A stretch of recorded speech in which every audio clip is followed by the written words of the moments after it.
Let's start with national income chapter in economy subject. ఈరోజు మనం GDP అంటే ఏంటి, జిఎన్పి అంటే ఏంటో తెలుసుకుందాం. ఫస్ట్ జీడిపి ఫుల్ ఫామ్ ఏంటంటే గ్రాస్ డొమెస్టిక్ ప్రోడక్ట్. ఇప్పుడు గ్రాస్ డొమెస్టిక్ ప్రోడక్ట్ యొక్క డెఫినేషన్ మనం కానీ అబ్జర్వ్ చేస్తే it is the total money value of all final goods and services that has produced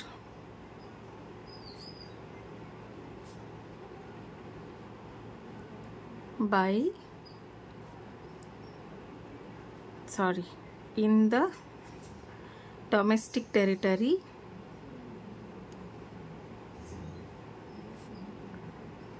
of a country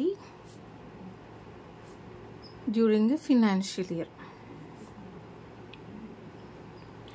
ఇది జీడిపి యొక్క definition అన్నమాట, during a financial year. ఇప్పుడు ఈ డెఫినేషన్ కనుక మనం అబ్జర్వ్ చేస్తే we have some key values here, key words here. Final goods and services produced in the domestic territory of a country during a financial year.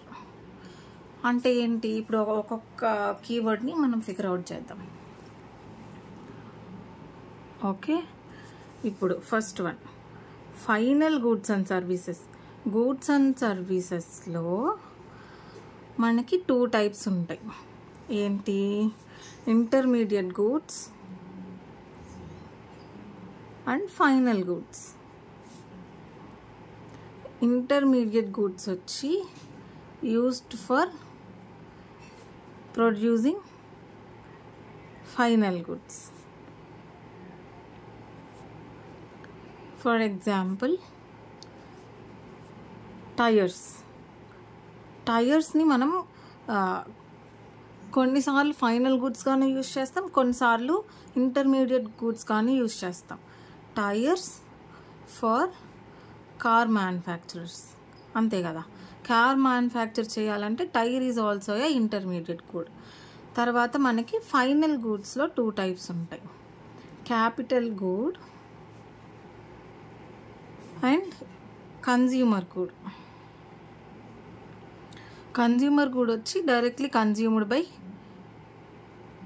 Consumers consume చేసే గూడ్.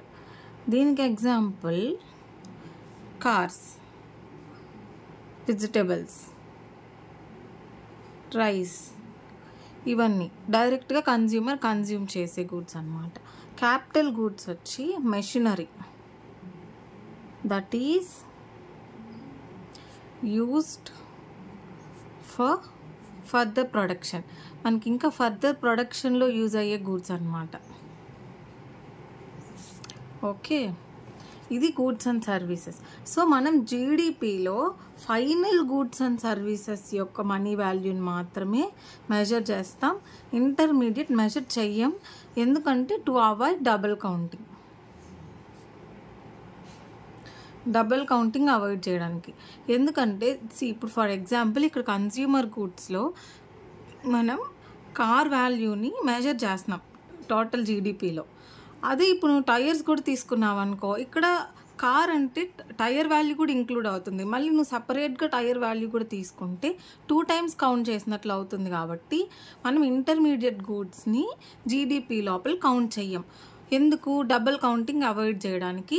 Only final goods and services మాత్రమే మనం measure చేస్తామన్నమాట జీడిపిలోకి. తర్వాత domestic territory of a country. ఒక country యొక్క domestic territory అంటే ఏమొస్తుందంటే, domestic territory of a country ఏమేమి వస్తాయి? ఫస్ట్ పొలిటికల్ బౌండరీస్ అంటే మన మ్యాప్లో ఏదైతే చూపిస్తామో అది. అండ్ టెరిటోరియల్ వాటర్స్ వస్తాయి. దాని తర్వాత మన కంట్రీకి సంబంధించిన కాన్సులేట్స్, మిలిటరీ ఎస్టాబ్లిష్మెంట్స్, తర్వాత ఎంబసీస్. మన ఇండియన్ ఎంబసీస్ ఫారిన్ కంట్రీస్లో ఉంటాయి కదా, ఒకవేళ మన మిలిటరీ ఎస్టాబ్లిష్మెంట్స్ ఫారిన్ కంట్రీలో ఉన్నా, మన కన్సులేట్స్ ఫారిన్ కంట్రీలో ఉన్నా, అవన్నీ కూడా మన ఇండియన్ టెరిటరీ కిందకే వస్తాయన్నమాట.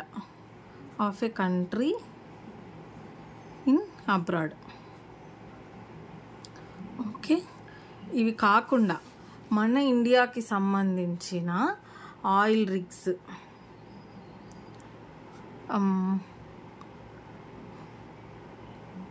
షిప్స్, ఇలాంటివన్నీ కూడా మనకి domestic territory of a country కిందకే వస్తాయన్నమాట. ఓకే, ఫర్ ఎగ్జాంపుల్ ఇప్పుడు ఇది ఇండియా, ఇది యుఎస్ఏ. ఇక్కడ యుఎస్ఏ ఎంబసీ ఉంది మనకి, ఇక్కడ ఇండియన్ ఎంబసీ ఉంది యుఎస్ఏలో. ఈ యుఎస్ ఎంబసీలో ఏ ప్రొడ్యూస్ చేసినా అది మన జీడిపి కిందకి రాదు. బట్ యుఎస్ఏలో ఉండే ఇండియా మిలిటరీ ఎస్టాబ్లిష్మెంట్ లేదంటే ఎంబసీస్ ఇక్కడ ఆ ఏరియాలో ఏవైతే ప్రొడ్యూస్ చేస్తే అవి ఇండియన్ టెరిటరీ కిందకి వస్తాయన్నమాట. ఇది okay. Next keyword financial year. Financial year, మన ఇండియన్ ఫినాన్షియల్ ఇయర్ ఏంటి? April 1st to March 31st. ఇది కరెంట్లీ మన ఫినాన్షియల్ ఇయర్ మనం ఫాలో అయ్యేది. అంటే ఇప్పుడు మనకి జీడిపి అంటే ఏమర్థమైంది? ఈ ఫినాన్షియల్ ఇయర్లో April 1st నుంచి March 31st లోపల ఈ ఫినాన్షియల్ ఇయర్లో మన డొమెస్టిక్ టెరిటరీలో ఫైనల్ గూడ్స్ అండ్ సర్వీసెస్ ఎన్నైతే మనం ప్రొడ్యూస్ చేస్తామో ఆ వాల్యూని, ఆ టోటల్ మనీ వాల్యూని మనం జీడిపి అంటాం. ఇది ఫైనల్గా డెఫినేషన్ అన్నమాట. ఓకేనా? సో జీడిపి అర్థమైందని అనుకుంటున్నాను. తర్వాత జిఎన్పి. జిఎన్పి కూడా ఫస్ట్ మనం డెఫినేషన్ చూద్దాం.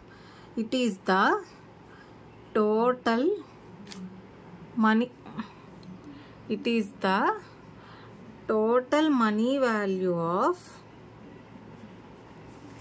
all final goods and services produced by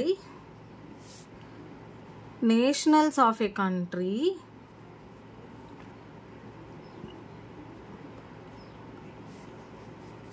during a financial year. Okay, ఇక్కడ ఒకసారి మనం డెఫినేషన్ కంపేర్ చేసుకుంటే జీడిపికి జిఎన్పికి, ఇక్కడ చూడు, all final goods and services same produced by nationals of a country. జీడిపిలో డొమెస్టిక్ టెరిటరీలో మనం ప్రొడ్యూస్ చేసినవి క్యాలిక్యులేట్ చేస్తాం. ఇక్కడ ఏంటంటే నేషనల్స్ ఆఫ్ ఏ కంట్రీ అంటే ఏంటి? జీడిపిలో what it matters is where it is produced, ఎక్కడ ప్రొడ్యూస్ చేసామనేది ఇంపార్టెంట్. జిఎన్పిలో హూ ఇట్ ప్రొడ్యూస్డ్, ఎవరు ప్రొడ్యూస్ చేశారు అనేది ఇంపార్టెంట్ అన్నమాట. ఓకేనా? I will explain it with an example. ఇప్పుడు ఇది మన ఇండియా ఫర్ ఎగ్జాంపుల్. దీంట్లో 2 రకాల మనుషులు ఉంటారు. ఏ అనుకుందాం. ఏ ఎవరు అంటే Indian nationals who are living in our country only, ఇండియాలో ఉండే Indian nationals.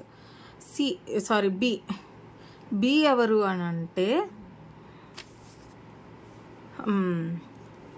Foreign people.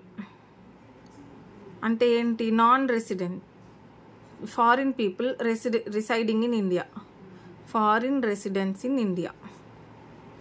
Okay. C ఎవరంటే Indian nationals living in abroad. ఇదన్నమాట. దీంట్లో ఇప్పుడు జీడిపి కిందకి ఏమేమి వస్తాయి? జీడిపి అంటే ఏంటి? డొమెస్టిక్ టెరిటరీలో ప్రొడ్యూస్ చేసిన గూడ్స్ అండ్ సర్వీసెస్ కదా, అంటే వేర్ ఇట్ ఈస్ ప్రొడ్యూస్డ్. ఇప్పుడు ఇండియన్ జీడిపి క్యాలిక్యులేట్ చేయాలంటే ఇండియాలో ప్రొడ్యూస్ చేసినవి, అది ఇండియన్స్ అయినా కావచ్చు, ఫారినర్స్ అయినా కావచ్చు. సో ఇది జీడిపి కింద క్యాలిక్యులేట్ చేసుకుంటాం. A+B. కలిపితే మనకి జీడిపి వస్తుంది. ఇప్పుడు జిఎన్పి కావాలి అంటే మనకి వేర్ ఇట్ ఈస్ ప్రొడ్యూస్డ్ కాదు, హూ ఇట్ ప్రొడ్యూస్డ్ కదా మ్యాటర్స్ ఇన్ జిఎన్పి. సో మన ఇండియన్స్ ప్రొడ్యూస్ చేసినవి మాత్రమే క్యాలిక్యులేట్ చేసుకుంటాం, ఇవి తీసేస్తాం, అంతే కదా, A+C. సో ఇప్పుడు మనం జీడిపికి జిఎన్పికి రిలేషన్ చూస్తే